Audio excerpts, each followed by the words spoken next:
Welcome back to Two Who's Review. I'm Alex, I'm Fitz. I'm Sam. and today we are reviewing The Stolen Earth, the first part of the Series 4 finale, and quite a big episode, to say the least. Quite a big episode.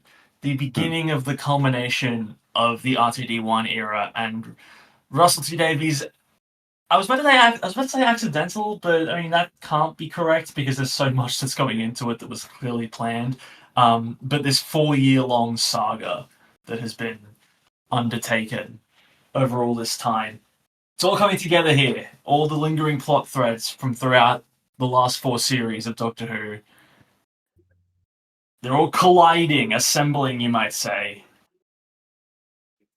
As one might assemble 27 planets. Indeed. This is a massive episode. It's a fan favorite. I think it holds up.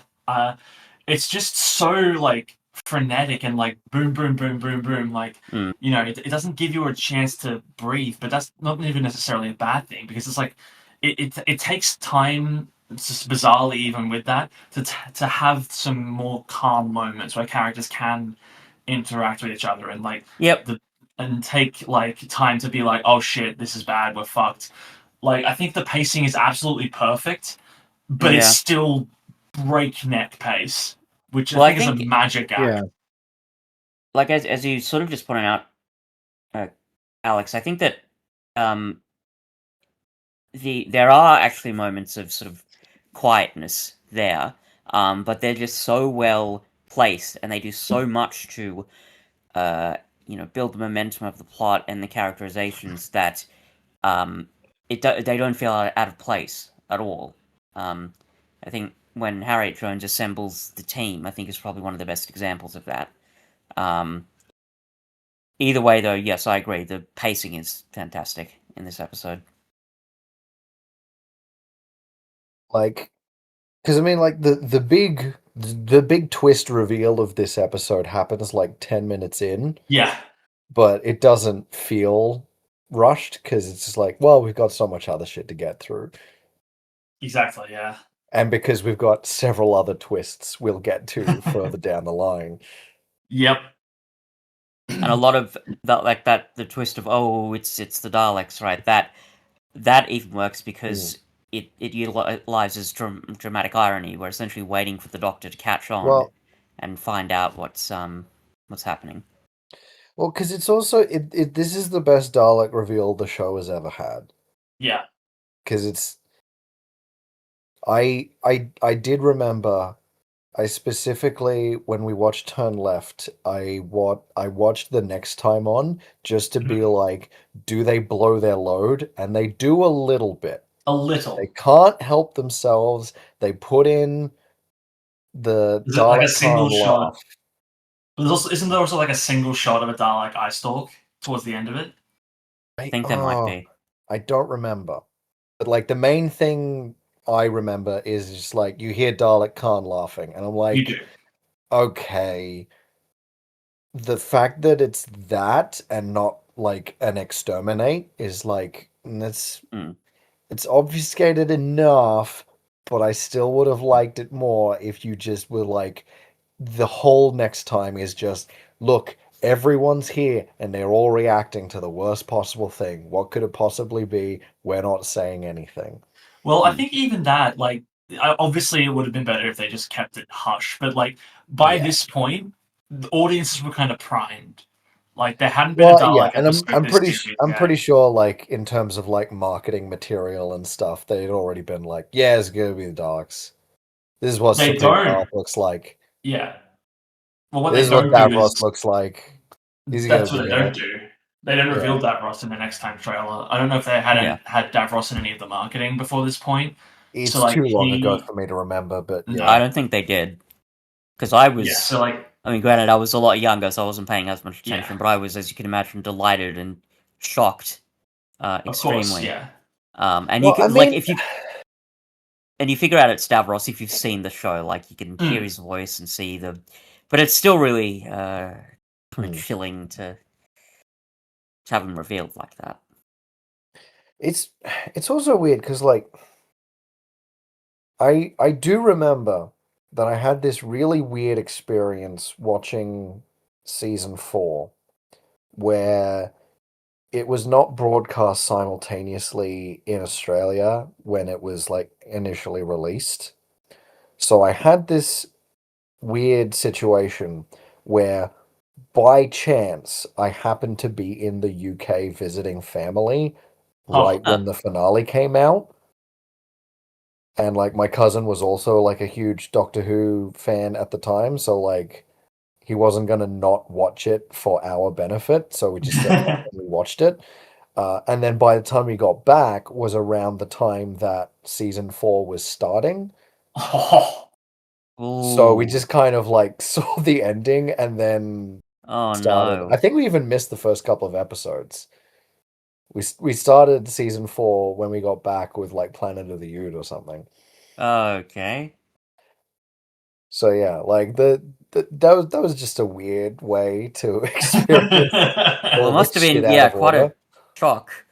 Had you seen any classic episodes of Davros before that point, or was this your introduction to him as well?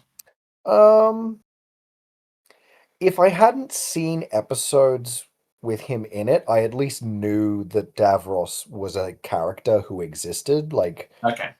like the image of this fucking weird raisin man in a Dalek chair. I was like, okay, I know who that is, even Mm, if I haven't necessarily like seen Genesis of the Daleks or something like that mm. yet.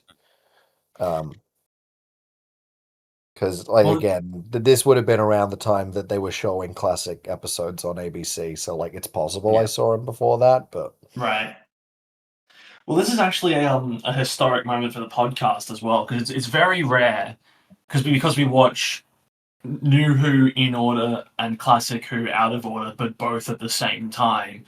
yeah, This is a rare occurrence of we've seen every instance of every on-screen occurrence of this character before this point in our watching experience as part of the podcast. A few years ago, we saw all the Davros episodes back to back to back. So we're all caught up on this guy. We know who he is and we know everything he's done. Um, doesn't really mean anything for this episode, but it's just fun that we finally have that experience for Oh the boy, podcast too. I can't wait to see what other adventures he gets up to. I wonder what they'll do with the character. That's gonna be so Hmm. interesting. I mean, I will also just get out in front of this. We're not reviewing Journey's End in this episode. This isn't a huge Davros gets to do a lot episode. It's not even a really big, like, there's bits of it in Journey's End, but there's not even that much Davros and the Doctor, um, like, clash in terms of their morals and, like, what, like, their ethos and everything. This is mainly just like we have to reintroduce this character to the revival era. They do it well, and it's also a little bit of well, it's this big thing. We're bringing the Daleks back again. The stakes are even bigger than ever. How can we make them even bigger? Let's just throw Davros into the mix and see what that does for the. You know what I mean? Like, because Yeah, he no, doesn't I really. Mm, well look, I agree. Yeah, like that he's not in a lot of this episode or even Journey's End, and like that's pretty undisputed. I think though it still it works does. pretty well. He doesn't need to be a massive presence. There No, are there's because so there are much going on besides that to yeah. Oh complicate yeah, things with a huge Davros story, especially for new yeah. viewers in a season finale with all of this other stuff, it would be overstuffed. But you still get a good sense of who this guy is, and even what his relationship to the Doctor is. Oh yeah. Partly through the brilliant performances, but still, like the writing helps a lot with it as well. But yeah, this episode and it's the next one. Yeah, there's a lot going on. I think RTD took a lot of risks, both just in terms of the content and the epic vision of the story, but even just having so many things in the narrative. I think we even said that the first part of the last season ending two-parter was fast-paced. This feels even more like faster-paced than that, I think. Yeah, because Um, there's so much going on. Like in a blink and you miss it moment, the Valiant is erased from the Doctor Who canon. Well, not the canon, but it's like not around anymore. This huge hmm, important like setting and like concept for the last series finale showed up again in Poison Sky this season, and now and in like 10 seconds the Daleks absolutely destroy it. I hmm, think that's like it showcases how strong these Daleks are. It's like the height of the new Dalek Empire by this point. Davros has had a long time to perfect his creations. Yeah. But also, like another way of setting the stakes, like this huge important thing from last season, gone in the blink of an eye, and we're not even going to talk about it. We're just gonna. Because like It's just, in a lot of ways, this episode is 40 minutes of setting up. You do not understand how fucked you all are. oh yeah, yeah, yeah, I'd agree. Because like Um, you have those like those little moments of like specifically like this is the feeling that's being communicated, where it's just like, oh, Jack and Sarah Jane are the only people who understand how bad this is. mm-hmm. And then you have the Davros reveal is just like, oh, the Doctor and Sarah Jane are the only people who know how much worse it just got Yeah, after yeah. already being as bad as it possibly could be. And I it's love like, those moments. They're yeah, so good. when just like everyone's like, is that bad? And then their response is just like, I love you guys. I want you all to I want you to know that I love you and that just like, yeah, we're all fucked. We're going to die. There's no um, ifs, ands, or buts. and it sort of permeates sort of down into smaller details. The best and one of the smallest is the "my vision is not impaired" moment. Now I realize that Oh that's kind yeah. of a Yeah. joke because, Well, it's haha, like it's funny the Dalek it's no, saying, it's but because it's the thing we discussed all the way back in Dalek, where there are so many moments that are designed just to be like, yeah, all right, 50, almost 50 years of joking about all the dumb ways you could easily fuck up a Dalek. We forgot one. What if you cover uh, their eye stalk? Well, we'll hmm, just throw it in here. And then again, it's just yeah, like, nah, Do do either of nah, you what if we know? just didn't though? Do either of you know the behind the scenes background for that specific interaction as well? no, I don't. No? Okay, so this is fun. Um, that was that scene was proposed by Bernard Cribbins himself because he had been That's in great. the Peter Cushing Dalek invasion of Earth Yes, that's right. 2050, Yeah. whatever it is. And I think similar stuff happened in that film where Daleks were being attacked with paintball guns. So he proposed that scene as a nod to that, and also Mm, as a way of being like, haha, this whole thing doesn't work anymore. And that's in cool. addition to that, he also improvised the line, "You want to swap to Rose with the two weapons?" Hmm, So that very good entire stuff. sequence is thanks to Bernard Cribbins. And it's great. Yeah. Because it it's funny and like it obviously shows you how fucked they are, but it also the fact that it's Wilf getting defeated in that moment, um, there's something really poignant about that because you think, oh, haha, funny grandpa, he's got his paint gun. I mean, yeah, it's gonna look goofy, but I mean, what's gonna happen? Is the Dalek just not gonna be affected? That'd be weird, right? Because Wilf's a nice guy, nothing bad's gonna happen to him. And then we get the moments like, oh, that's don't nope, don't like that. I think it also just Um, goes to the bravery of Wilf as a character. Like he's willing to well, yeah. try and fight back as best he can. He's come up with this plan that he thinks is going to work. Like he doesn't have to go out there and do it. He's still gonna though. No, but and that also works because we saw in Turn Left sort of the old soldier mentality coming through with him, and where his sense of honor sort of Mm. comes into the And picture. that gets expanded in the end of time when Yeah. Wilfred is going to have a huge focus, and a lot of that stuff is drawn from Bernard Cribbins' actual life. We'll discuss that in the coming weeks. Oh well. Um, I mean, talking about Wilf is actually a good segue. Like, it's not just the hodgepodge of companions and like the breakneck speed that their names flown by in the opening titles, but we also get quite a lot of the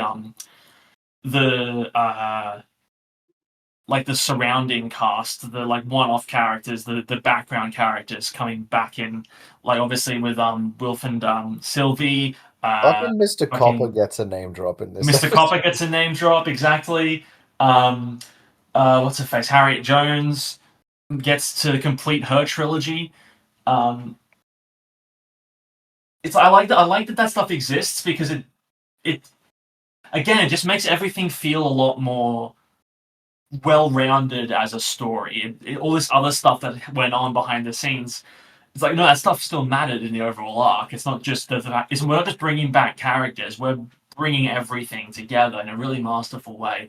I love Harriet Jones that she gets to flip the joke in her final lines. Like they do the whole "we know who you are," and she goes, "You don't, and that's why you suck."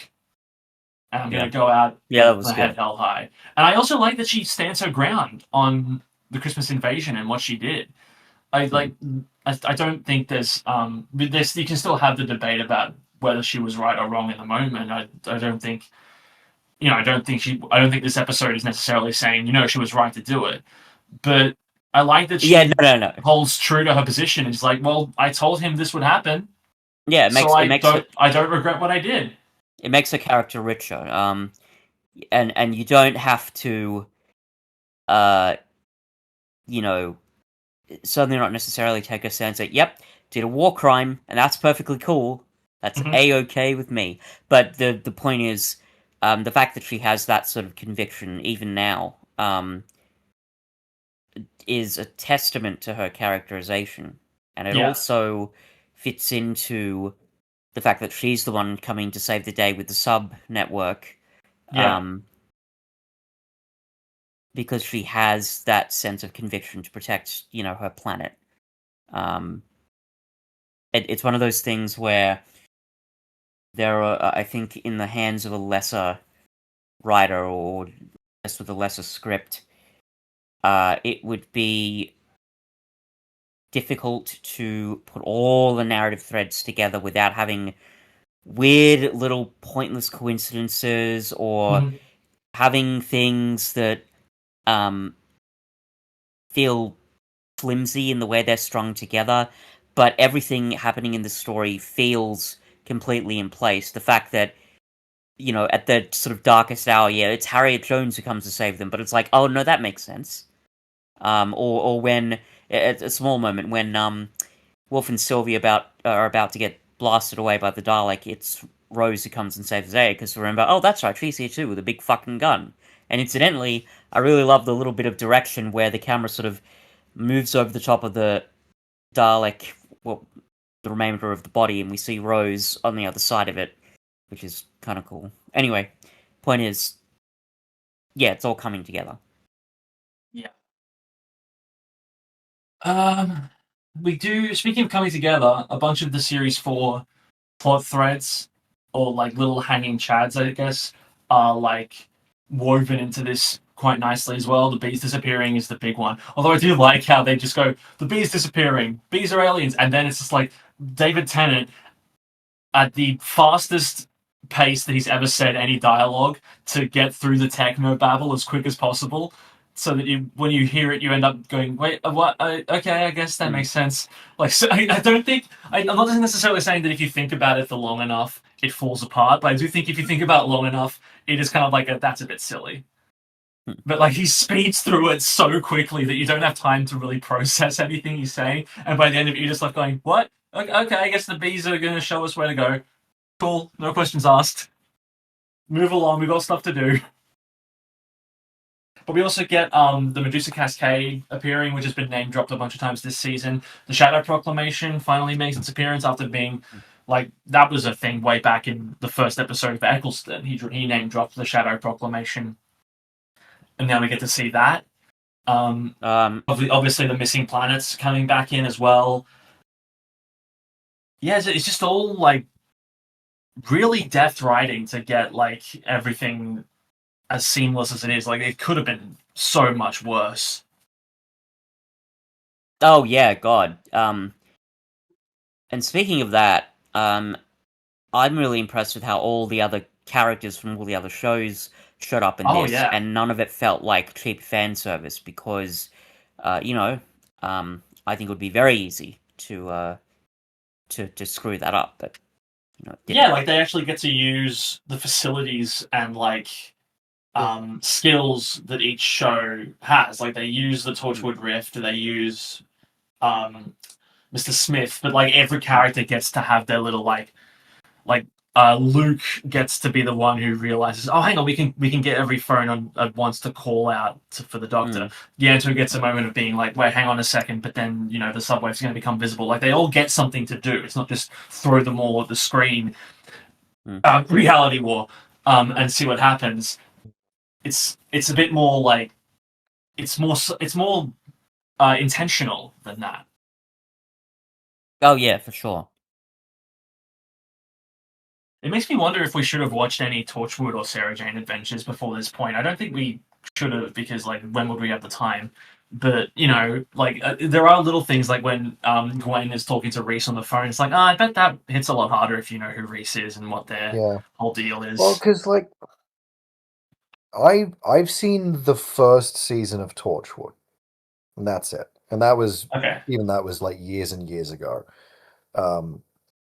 So, but like I do remember at the time I was like I had seen enough like promotional material to be like when I saw Jack, Gwen, and Yanto, I was like, that's not all of them. There's two other ones. And then they're like, I'm gonna go out fighting, like Owen and Tosh. And I'm like, I guess those guys die. And then I watched season 1 and one of them died, and then he immediately came back and was sort of having like a soft Jack immortality thing going on, and I was like, okay, guess all that shit happened in season 2. Like one of the things I do remember is that season 1 ends with Jack hearing the TARDIS and running off to go be in the season 3 episode Utopia. Yeah, season 1 runs alongside. Their season 2 runs parallel to season 4. So I'm like, I guess they died in fucking season 2 then. I think Martha also rocks up for a little bit in season 2, which is why like Gwen and Yanto know who she is and are suitably concerned when they think she's like disintegrated, basically. Yeah. Yeah, there is. I remember I saw a bit of one episode where Martha showed up. So yeah, ages ago. But yeah, they knew who she was. Yeah, cool. I do want to watch Torchwood at some point. I think I got through the first season. A little bit goofy here and there, but it was still pretty compelling. But I am mainly interested in season 3 and 4, which apparently are meant to be amazing. So I didn't hear good things about season 4 at all. I heard that was garbage from some people. Okay then. So like, I guess mixed bag. You'll either love it or hate it. I wonder which one you'll be. I don't know. I haven't seen any Torchwood, so I can't really speak to any of this. I just know that season 4 apparently doesn't have a great reputation in the larger Torchwood community or Doctor Who community. I think it's actually quite funny that the Doctor has very little to do in this episode. It's mainly just all of his companions wrangling together, which makes a lot of sense because the next episode has more than one Doctor in it. Yeah. So that's when David Tennant actually gets stuff to do. But yeah, I think it's just funny that this massive episode with all the companions coming together, and we don't get our glorious group shot with the Doctor and all of them together until part 2, when the companions also kind of get a little bit sidelined because they each have their own little things going on, but then they're all resolved pretty quickly. Yeah, I don't know. It's just a weird structure of this. I guess it makes sense because like the first act of this 2-act finale, like the first part is like how fucked everyone is, and then act 2 is what the fuck is happening with the Doctor, which makes a lot of sense given the way this episode ends. We'll get there now, but holy shit, man! Like this still has to be the single best cliffhanger in all of Doctor Who history for what it did to the community as a whole. Like, obviously, there's the first regeneration, Hartnell to Troughton, no one quite knew what was going on. There's Daleks and Cybermen at the end of Army of Ghosts. There's like John Hurt rocking up as the War Doctor for the first time at the end of Series 7. But this absolutely has to be the best for what it did. Like, it was all the news was talking about in the week that followed in Britain, from what I'm aware. Like, it sent shockwaves through the entire thing. I was like, what? David Tennant's regenerating? No one knew this was coming? Who the fuck is the next Doctor?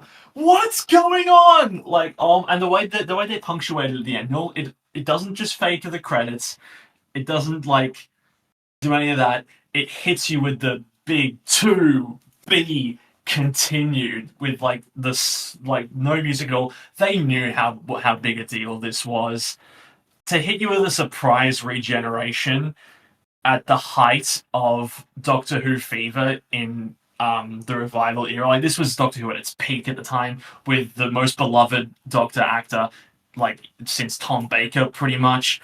And to have him suddenly regenerate with no fanfare or warning, that's a statement. That's how you leave people waiting for the next episode. And it works because Journey's End brought in, like, record viewing numbers for the show, even at its height. This was huge.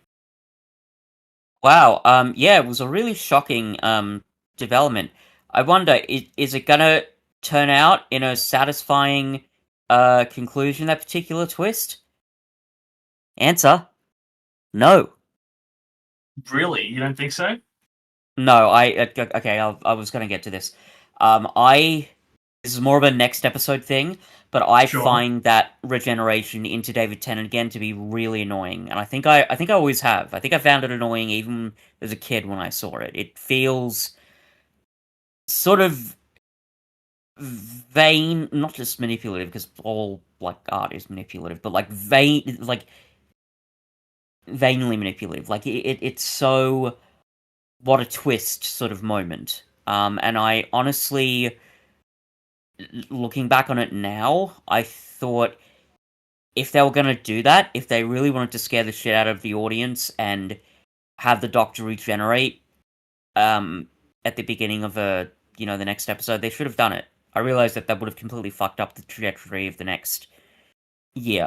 You wouldn't have been able to do it. But in my view, it's either you do or you don't. I think I would agree with you if the regeneration only mattered as far as let's resolve the cliffhanger and move on. I would agree with you on that. But, like, it has significant weight for the rest of Journey's End. It is not only the creation of the Meta-Crisis Doctor, which is a huge factor in resolving the story, but like if it was, it's directly responsible. It's directly responsible for resolving Donna's arc and leading to the ending that Donna gets. Like, there's more going on with it beyond it's let's scare you all. There's gonna be a new Doctor. Like, oh no, there isn't. Anyway, back on I put it all in the hand. Gotcha. Anyway, yeah, that was it. Then I would agree with you. But there's so much more that it does than just that. Yeah. Sure. And to be fair, it's been a long time since I've seen these episodes, and I thought there's probably elements that I'm completely forgetting. Well, we'll see. We'll see in 2 weeks when we watch a review Journey's End. We'll see if you agree with it then. Well, at the very least, I think at the back of my mind, I thought if this was, like, really a major problem, either you or Sam would have mentioned it ages ago to me personally. Like, you'd have said, "Yeah, remember that terrible cliffhanger and the way it was resolved?" Yeah, but if it's justified, then I guess it works. I still think, even if it's justified, it feels still a little bit cheap to me. But at least I could put it down to just one of the really crazy risks that RTD is taking that actually works, as opposed to some of his more recent output. Like, this is no fucking... What? You never seen a TARDIS before? This is... Yeah, pretty much. There's nothing like that going on here. There's no... No.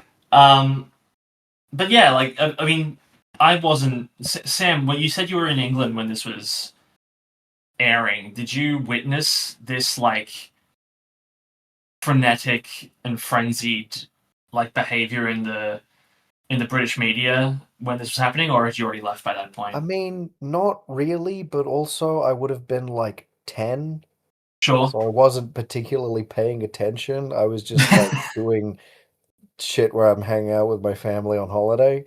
Fair enough. One thing I do Yeah, fair. remember is that at the time we watched Journey's End, I want to say, honestly, we might have only seen Journey's End. I don't Oh remember shit. if we saw Stolen Okay. Earth as well. Wow. Oof. But at the time, we were like in like that was like smack bang in the middle of like we're going from like the north of England, like near Newcastle, where my family live in Hartlepool, all the way down to like Cornwall. So like we were in the middle of like a big trip and we were doing a bunch of shit on the way up and down anyway. So like we're not sitting down watching the news being like, what does the average punter have to say about the David Tennant regeneration stuff? I guess the closest would be maybe my cousin had opinions on it, but like I say, that's fucking 20 years ago at this point. I don't remember. Sure. That's fair. It I wasn't just like you're wanna. walking down the street and you saw like, I don't know, random members of the British public running up to you and saying, "My God, did you see what the amazing spectacular twist in the show last night? I have to chow down my tea and crumpets before I get excited indigestion." That Yeah, was a see, terrible that's joke. that's that's the thing, Fitz, is the British public would not speak to a random passerby if their life depended on it. Okay, that's fair. Fair enough. Like I could pick out the tea and crumpets thing, but like no, the real inaccurate thing about that statement is the idea that a random British person would ever want to talk to someone. Yeah, fair um, enough. we talked about how much this episode has packed into it. I wonder if either of you are aware how much more was originally planned. I'm Oh, Um, not that. fucking lots, I bet. Yep. For one thing, the Shadow Proclamation. Um, for all it had been built up as, the fact that we basically get like five Jadoon and that one pop, pretty much, it could be considered a bit of a letdown, especially because there were originally going to be like a swarm of different alien species in this thing, like some of whom had been like they're like showing up because they're trying to like figure out what happened to their planet or like what's going on. And so there were going to be like so many different alien species in one shot as like this big huge thing. Hmm. We were going to see You like mean we could have seen another Absorbaloff? I don't have We Absorbaloff missed written out? down. We missed out on more Raxacoricophalopatorians, including one with a child who would have been implied to be Margaret after she had hatched from her egg after the Huh. events of Boomtown. Um, there was also going to be adipose, including a massive 15-foot adult adipose, not just a baby one. There were going to be Krillitane, there were going to be Vesperform, Hath, Sycorax, Cybermen, Isolus, Croton, the Bane apparently were also conceived as being in this. Grask, like there were going to be heaps of them, and Alonso from Voyage of the Damned was going to be working for the Shadow Proclamation. Uh, the idea was he would tag along with the Doctor after they left and be killed by a Dalek ultimately, because Russell wanted that there to be a thing of like we've got so many characters, we do want to kill some of them, but we can't kill any of our mains because they've got stuff to do. So it's going to be like they're going to kill Alonso as like this big like oh no Alonso moment to kind of like Then I, add I more. assume that became Harriet Jones instead. I think so. I think it was going to be. I was either going to be both, or it became Harriet Jones. Russell Tovey Yeah. became unavailable for the shooting, so they had to rework it. It was also not certain that Penelope Wilton was going to be free to reprise her role as Harriet Jones, so they were going to Yeah. try and like replace her with a different character. And certain names that were thrown around were Mr. Copper, Elton from Love and Monsters, even Fuck, Polly that would have been Ortegan good. from yeah, Polly Ortegan Oh from well. Classic Who could also have filled her role apparently. Huh. What else is there? Like, there's a lot more stuff that was going to be in this that ended up not getting. I'm just picturing Fucking What, Elton being exterminated by a Elton and Dalek and the Ursula, fucking the like, head Daleks being come no, in. Elton. Can they even exterminate her if she's a rock? I mean, I guess they could just blow her up. Yeah, I guess so. Good lord. There was a plan in one draft to have Sparrow and Nightingale, the fucking DVD shop from Blink, be crushed by a Dalek ship. What else? Like, there's a lot of stuff that could have been in it, or that was at least like considered at one point or another, but didn't end up making it into the final cut.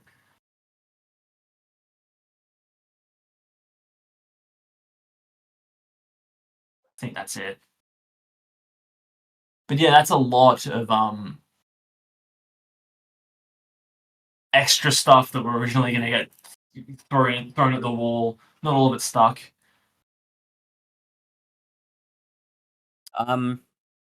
This is a totally separate topic, but other Torchwood gentlemen, him and Jack like a couple, or am I completely misinterpreting that? Kind I think of. I there is think something. I know that there's sometimes. something between the two. I'm not sure. Jack and Yanto. I think there is meant to be a thing Yeah. between them, but I don't know the extent of it. Are you remarking on that because Yanto seems to get jealous when Jack's like, "I met this guy in a bar." It's just a vibe. Call it my primitive gaydar, shall we say? Oh, you picked up on it. I mean, Mm. yeah, I don't know the full extent, but like, they got some shit going on. Definitely. I don't know Yeah. if it's like a casual, they're just fucking, or if there's like anything deeper to it, but. Well, now to Who's fans, it's time for the return of one of our regular segments, or it used to be a regular segment. It's been almost 3 years now since we've done this part of the show, but we get to bring it back for one last hurrah. Yes, it's time for Alex Gets Unreasonably Angry at Rose Tyler. You've all missed it. You've all been waiting for it to make its grand return. Well, here it is. The segment where I bitch and complain about Rose fucking Tyler. Because I've got Fans issues. have been waiting for it. I've still got issues. We've been getting all of your emails, fans. All It's all of you've been you. asking for. All they wanted. Where's the next Rose rant? Where's the next Rose rant? Alex hasn't mentioned Rose in many episodes. It's many moons. Here's my issue. A lot of the stuff I have against Rose in general is kind of because of her characterization in this. I don't mean as this like uh perfect soldier figure that gets shot in from a parallel world. Like that's fine. All that stuff is good. It's good growth. You know, she went from someone with very little ambition to someone who is now basically leading the charge against the Daleks from a parallel world. Like she's coordinating a team of unit from Pete's world. She's doing this, and that. Like she's taking initiative. This is all stuff that's improved when she would take zero initiative in the past and just defer to whatever the Doctor wanted to do. That's all good. I would argue that it is superficial character growth because none of it quite addresses the main issue I had with Rose when she was a companion, which was her, I'm going to say, uh, overwhelming jealousy towards any female character that shows even the slightest interest in the Doctor. You know, like Linda with a Y, absolutely fucking hated her guts, never spoke a word to her. Um, when they were Sarah doing Jane a little bit. when they were like masquerading as maids in parallel Jackie Tyler's 40th birthday party, the Doctor mentions offhandedly having gotten information from one of the other maids, and Rose has to take a shot at her. Like all this stuff that I just don't like at all, and it comes up here, believe it or not. Even though Okay, there are no interactions with the Doctor and any female characters other than is it Zog okay? in this I have to story. ask: is it just that one moment where she's talking to the computer, saying, "Oh, I'm here, Doctor. Why isn't the Doctor talking to me?" No, Is that no, okay? that's fine because she like it's does this. okay to It's be the like, bit where Martha shows up and she's like, "Who the fuck is this bitch?" yep. She just sees a woman who she knows through context must have had an interaction with the Doctor at any point, and her immediate reaction is to every time Martha speaks, get a little bit like, who are you? You know? I want to talk to the Doctor. And here's the part that fucking irritates me so much and is just like such an oversight. I hate it so much. She has the gall and the nerve to say about Martha, I was here first, with Sarah Jane Smith right there. The lack of Yeah. self-awareness in that moment is absolutely outrageous. This was the perfect opportunity to showcase that Rose has gotten over all this fucking shit. Like, Martha clearly isn't with the Doctor anymore. She's clearly not competition, even if you want to view it that way.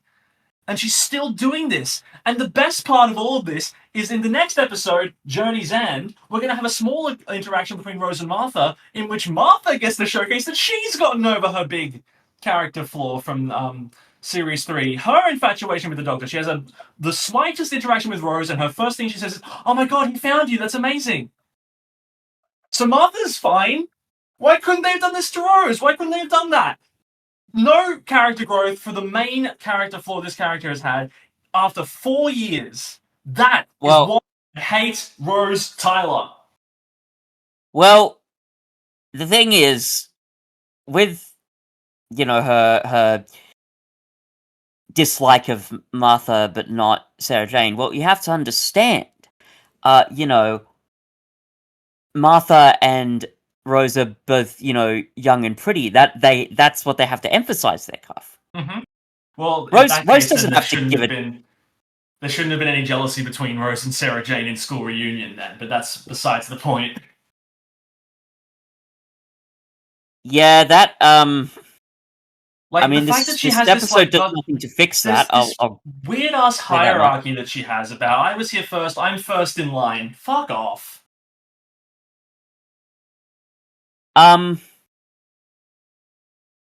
Yeah, look, I'll reiterate. I've never had problems with Rose like Alex does. Anyone who's listened to the podcast extensively would know that. So thank you again, Hadley. But I'm at a point now where when I was watching this episode, I'm like, is she that special? Because we're really pushing it. Well, like, we are the big reunion. They're building up to it so much, and I'm like, you don't think that maybe Sarah Jane and that reunion might be a bit better or more suitable to emphasize? And the thing is, I Rose get that is special because she's the only one who's written as romantic. Yeah. It's pretty straightforward. Well, she's also the only one that got, like, physically whether you trapped like in that a or not parallel is a whole different can of worms, but like that's why it is the way that it is. Oh yeah, Yes. yeah. No, I don't doubt that. I will say, like, and it makes sense in a way to put some significance onto her, because just in the sort of the circumstances she's in, Yeah, like being in a Rose is parallel also the one that universe. was like most explicitly lost. Yes, Yes. and also, the fact that she had the power of the heart of the TARDIS at the end of season 1. There's significance around her as a figure. So that makes sense. But beyond that, yeah, they really are building up to this reunion like it's, I don't know. No, I can't think of a comparison. But it's overly emphasized.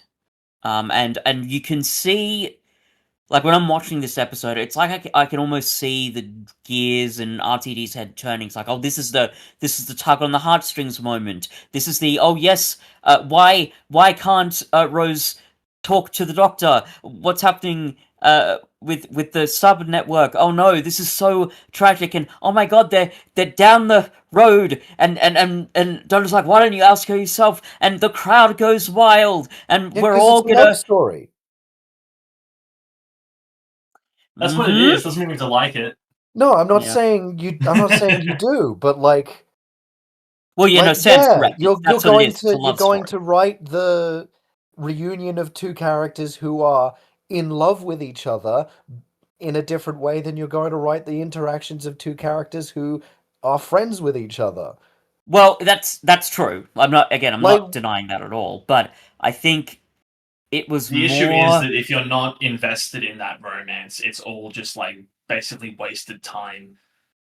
yeah, Hudson and okay, I. and Well, and it means that for those people, it's lesser. I mean, it just has to be. I mean, for the people who Well, like the romance, good for well, them. But for the rest of us, yes, but like, if I'm not invested in the romance of two characters in a show that I'm watching, I'm not like, well, any scene that's dedicated to them like wanting to kiss each other is wasted time, and I'm I'm not. angry about it. To be clear, my Well, but- issues with Rose in this No, episode weren't any of that stuff. I'm not even touching your stuff, Cuff. I know that's a losing battle. I'm not even going to try. I'm talking about Fitz being like, I'd like to why know are where they you stand dedicating on that. so much time and emphasis to these characters who their reunion is really important to them? I just don't get it. I think it's more a reminder of why I dislike companion and Doctor romances to begin with, and why I disliked Yeah. it Yeah, like, I don't like them either, but when Rose came back. It reminds me, oh, that's right. That's what we were doing with these characters. Well, That's I think it's really I think annoying. the main issue is that we've had a really good run with Donna, where like the Doctor companion relationship is nailed Mm, and it's mm. perfect. It's the perfect friendship that they challenge each other and they make each other better. And I think the issue with the running through the street to meet each other scene is because me and Fitz can feel it going, no, don't go Yeah. back. This was good. Don't do it again. My- No. Yeah, don't regress to your dumb mid my thing, 2000s Fitz, cliches. my thing, Sorry, Fitz, go ahead. is that it's not a question of do you like this or not. The way you're talking about it, you're framing it as, why are they even doing this? Why are they presenting it Okay, this no. way? Okay, I no. don't get- I Why are the characters who are in love with each other, why is their relationship given more significance than the other characters? I I just should- don't understand. I should. And that's the thing that is making me go, what the fuck are you talking about? Okay, no. I should confess Television to a show ever. to a s- It's everything that's ever been written. to a slight wait, no, not even slight element of sarcasm. Yeah, I know why they're doing it, Sam. Don't get Yeah. me wrong. Yes, there's clearly a romantic element here, and as you say, regardless of your feelings, like that's clear. It's what's happening. It's why we get the running towards each other. Why we get the tug on your heartstrings thing. I think for me, in conjunction with how I already feel about Doctor Companion romances and Rose specifically, to go back to that. And to go back to those sort of vain manipulations, it's just disappointing and very frustrating. So that now, when I see the gears in RTD's head turning, I'm like, oh, okay, I guess we're doing this again. Hello, mid-2000s cliche. Hello, weird, pointless romantic relationship that probably shouldn't have been there in the first place. Well, I think guess the other we're- thing is I that guess we're like, doing this again. Regardless of how The you feel other- about it now, for them to reunite in this big reunion of everyone, and for them not to do that at this point would be weirder. Well, Yes. I think that's true. I think ideally, yeah, it would be a bit better if like that reunion didn't happen Like, in if that they way. have But if that you're like fucking moment on the beach at Bad Wolf Bay, and it's like, Rose Taylorite, what were you like? What was he gonna say? And then they come back, and it's just like, you're my best mate, Rose. Good on you. well, that's the thing, right?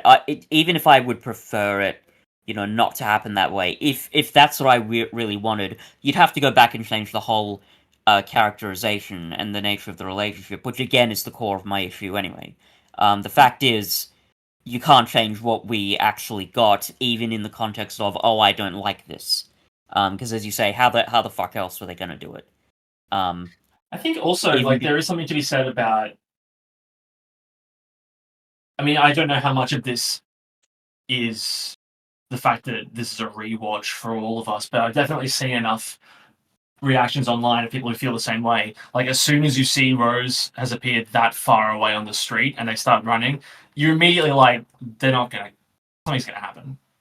They're not gonna reach each other. Something bad's gonna happen. So on top of that, as well as watching the whole romantic thing, which myself and Fitz have an aversion to, I'm sitting there the whole time with A, don't do this. B, Rose isn't that good, and C, just hurry up and get to the bait and switch already. Like, there's 3 levels at play there, and for most people, it's just the last one where it's like, okay, what's gonna happen? Oh shit, what's gonna happen? And if you're invested in the romance, you are like, it is nervous because you're just waiting for the other shoe to drop, and then when it hits, you're like, oh shit, and the good thing about it though is you're expecting the Dalek to fire at Rose and miss or something like that, but you're not expecting the Dalek to fire at the Doctor and actually hit. Like, that's the part that's effective about that moment, the actual outcome. The appearance of the Dalek is more like okay, there it is. I would argue that has less to do with how the scene is set up and more to do with, you look at the timestamp and you're like, well, there's 2 minutes left in the episode. Sure. Something's going to fucking happen to be a cliffhanger. Obviously. Because it would be... I don't know. Like... Yeah. Like, something would have to have happened right at the end there. When I talk to you guys about this show, it feels like you've got on a northbound train and you're complaining that it's not going south. I'm allowed to complain that Rose hasn't grown as a character. Yeah. Like, some of these criticisms are valid, and I'm like, you know where the train is going.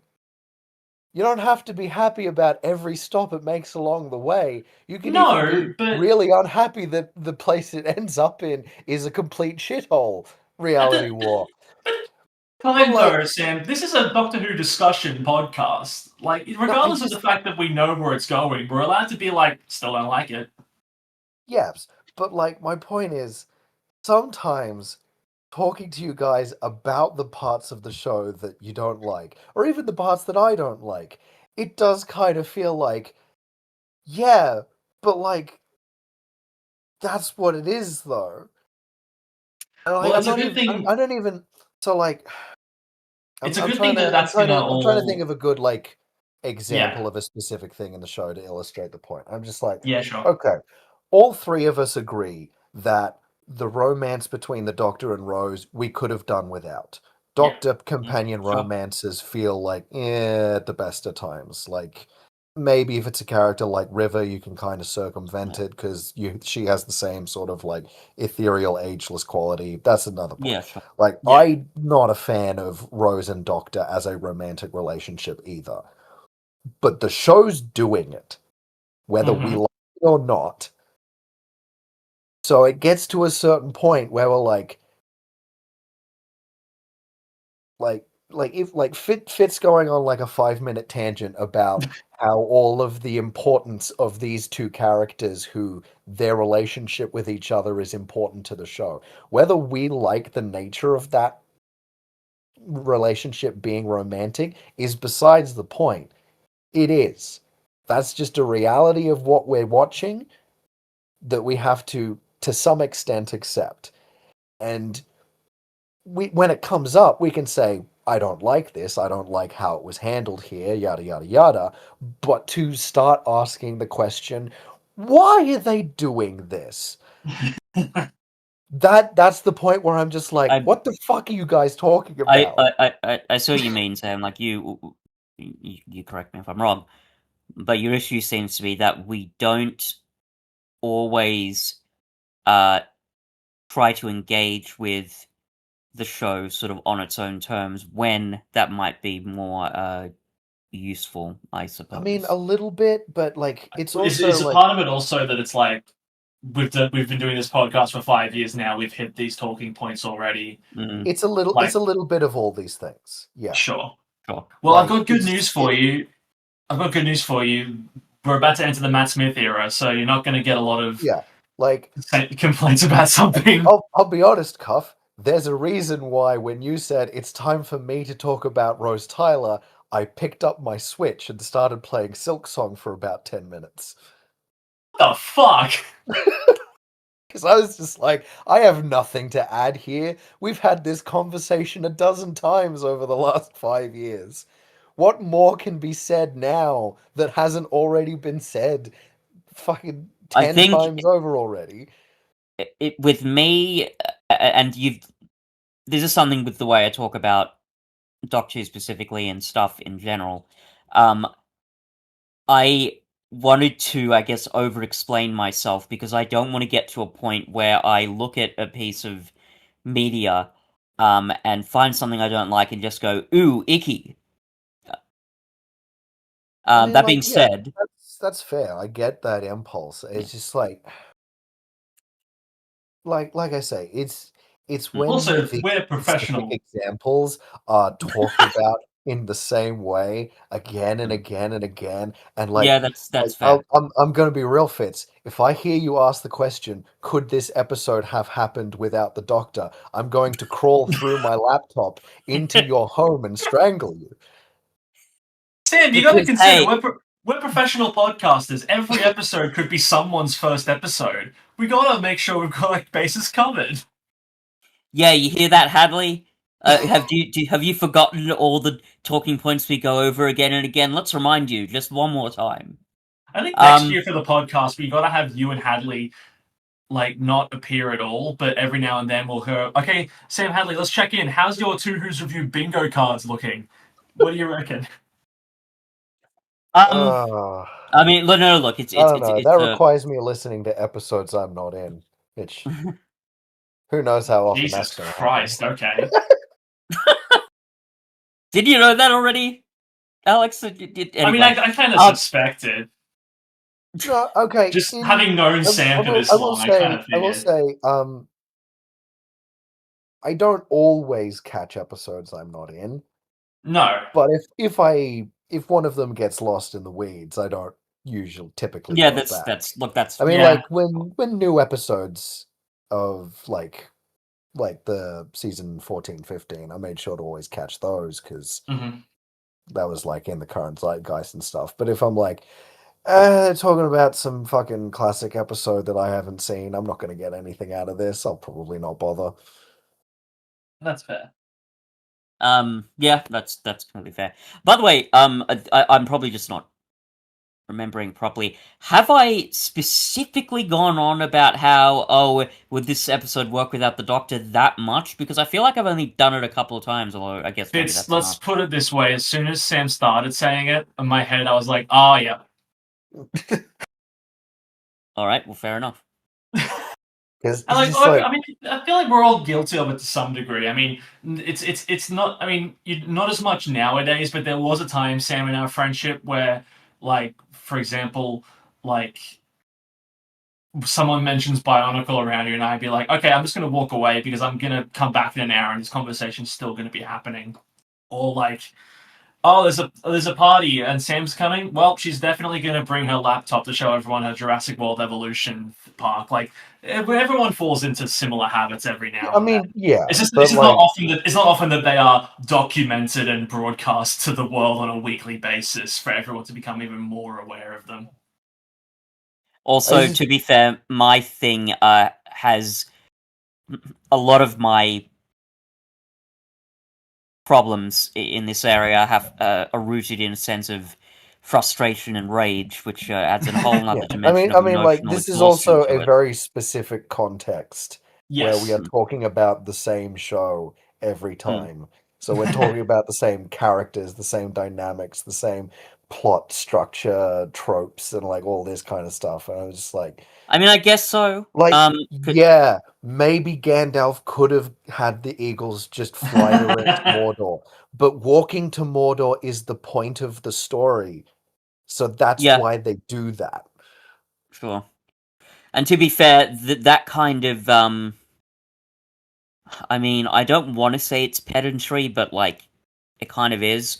I, on principle, am frustrated by it. Granted, I don't think I'm doing, CinemaSins level of nonsense, but the point is, I find that stuff really frustrating. So it's probably not a good look for me to be engaging with it all that much.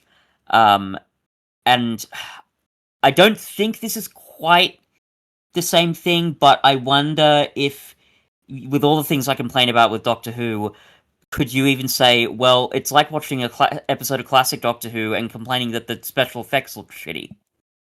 That's just the nature of the show. So, yeah, I see your point, Sam. I mean, like, Well made. in all fairness, there are things about any media that you discuss, and there are things that you have to just like accept at face value that is what it is. Like, yeah. if you're watching a romantic comedy, you are not going to get the same experience you would from a horror movie or an action movie. And like there has to be some level of like genre expectations. But that is also not like a complete get out of jail free card. This is allowed to be as bad as it wants to be because it is a certain thing. All this to say, my thing is just, sure, there are things that we don't like about this show sometimes, and we can and should discuss them as much as we should the good things, particularly when we get episodes that are more bad than good. It's just sometimes, not all the time, but sometimes, it feels like the way in which we discuss the bad things is just going over the same shit over and over and over again for the sake of reaffirming that we don't like something. That I'm just like, nothing new is being added here. Sure. Time is being wasted having this discussion. Like, do you remember several episodes back we were watching Death to the Daleks, and like Cuff, you brought up that just like super inconsequential thing about how these Daleks show up supposedly in Asylum, and that's another reason that episode's bad. And I was just like, there are real people in the world having real problems, and this is what we're talking about. Okay, Like, that was more of an Easter egg like, than anything. but like my thing in that moment was just like, there are so many terrible things about Asylum of the Daleks to talk about. And Like, we will when we get to that point. And you will when you get there. I might be there. I might not. Who knows? But that's gonna be like what? At least 2 years down the line, probably. 3 more years, yeah. But yeah, I think in that, I'm not. I don't want to dwell on this point too much longer. We'll just keep going around in circles with the same thing again. I would say, just to bring it back to my initial thing, it is sometimes a little frustrating when questions are being asked of the episode that are answered by the episode being what it is. Whether we like them or not should be the discussion, not why are they happening. Sure. And yeah, when I say frustrating, I'm not actually upset or angry about any of this. It's just if you were, you would we're have doing this again. We're doing this again. Yeah. We're having this same conversation again. Boy, I can't wait till we get to the Moffat era, Cuff. Think of all the different things we'll be discussing. All those different problems that are totally unrelated. Well, and have nothing to do with the showrunner at all. Here's the thing. I unironically think those are actually going to be more entertaining conversations because we're more likely to disagree with each other. So that's where the fun's going to be with that.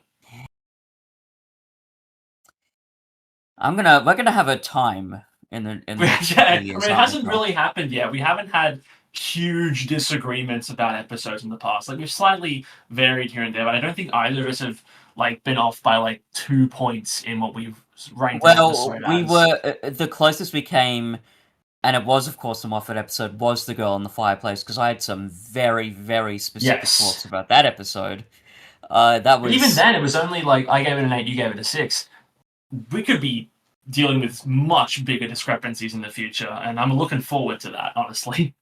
I'd be surprised, but I am curious if, like, we get some crazy situation where if you gave an episode a 10 and I gave it a 1. I don't think that's possible, but can you imagine We'll if we find get out. to the end of Heaven Sent and I'd said, yeah, no, fuck that shit, this is a 1.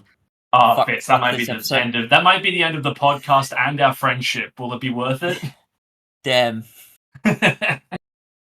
But no, Stolen Earth, that's what we're talking about. Stolen Earth. Yes. Yeah. Well, that was a particularly eventful segment of Alex unnecessarily complains about Rose Tyler. Quite frankly, the longest it's gone. I appreciate that. And that was a great finale for the segment, because I don't think Rose does anything that objectionable in Journey's End, apart from getting captured and trapped, but that's alongside everyone, so I can't really complain about that. Yeah, that's... yeah, whatever. Yeah, I mean, the worst I can say is that, again, she doesn't really factor into the episode, but no one does, so who cares? Actually, sorry, I just remembered something I was going to say, unless you wanted to, like, finish your point. I'm about to start, like, wrapping up the discussion. I don't think we have much more to say about Stolen Earth, so if you have one last thing to throw in, go for it. Can you imagine, like, we say how big the emotional shock was when the Doctor got shot. Mhm. Can you imagine what would have happened if Wilf got shot instead? Oof. Protests in the street. I mean, Jesus Christ. If I you feel make that like- the big ending point, like the characters at their lowest point, Wilfred dies and all the characters go, right, that's it. We're coming for you, Daleks. Jesus Christ, good lord. like, I can't conceive of a way that you would do that and it wouldn't just come off as like, why the fuck did you do that for? Yeah, there's a bit of a Like, it's Uh, like that more than anything that actually happens feels like it would be a cheap shock tactic yeah. to Oh yeah, get. no, I'm not saying it would be good. I'm just 100%. saying, imagine the shock. But yes, like it would. There's I something mean, almost. I don't even think it would be shock in the same sense. It wouldn't be like, oh my god, did you see what they did in the last episode? That was so crazy. It would be like, did you hear about what the fuck they did? For some fucking... It would be like when we're talking about RTD2 cliffhangers, and we're just like, yeah, fair. do you know why the fuck they did that? Because I can't think of any reason anyone would do that.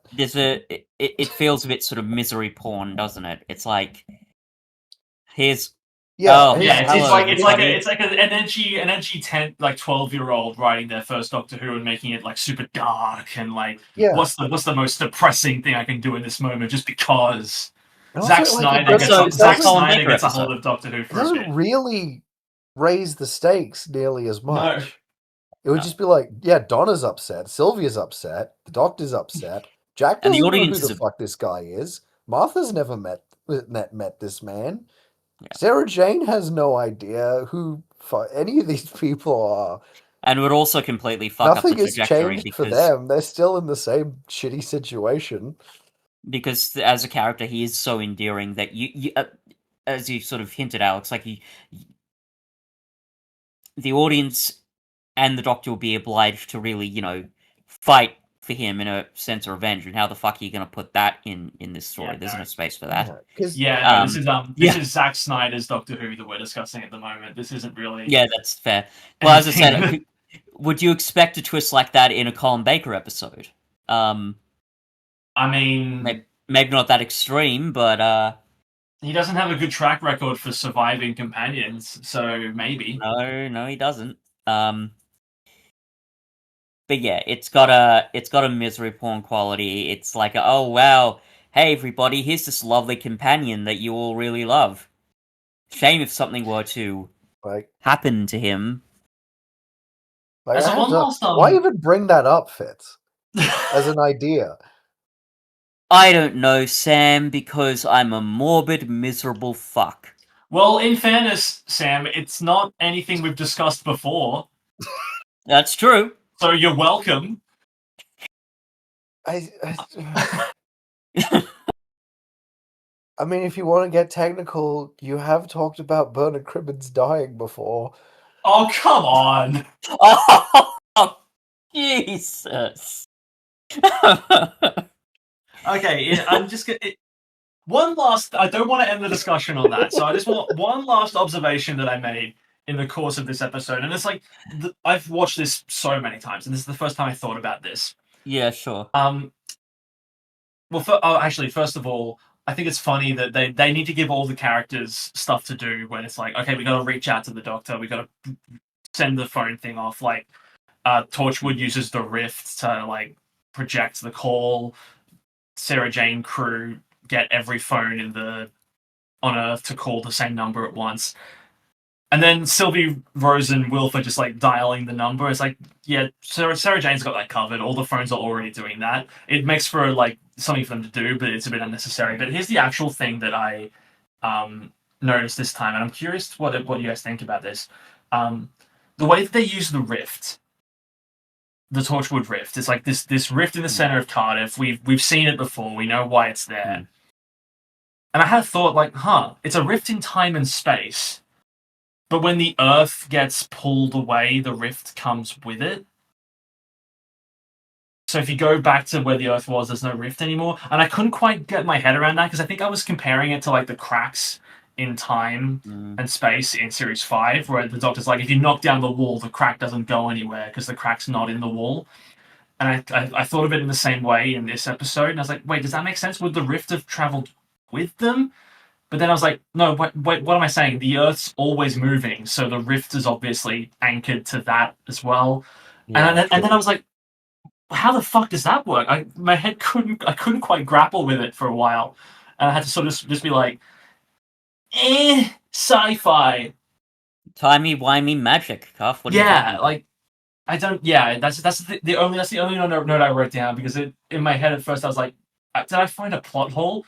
And then I went, no. Wait, what? But No, headaches. it was a plot rift. A plot rift, yeah. I don't know. It's just the ways that like I'm watching this episode for like the 10th or 12th time, and I need to find new things to talk about because this is such an episode that's been it's a fan favorite. Everyone knows it already. So like, what more can you say about it, really? Yeah. Well, here's one thing. Yeah, sure. Yeah.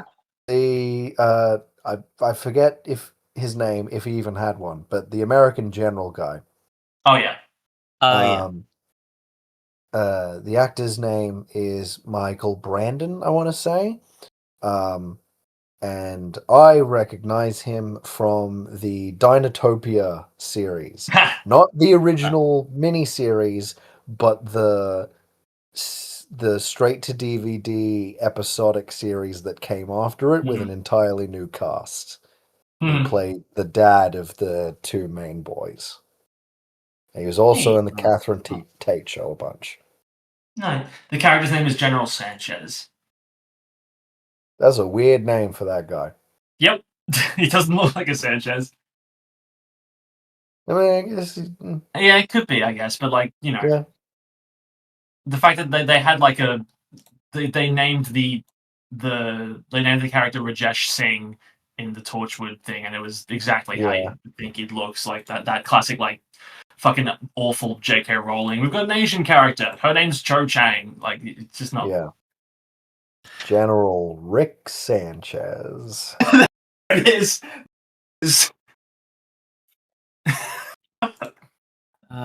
This is our worst episode yet. Okay. I'm gonna give Stolen Earth a 9.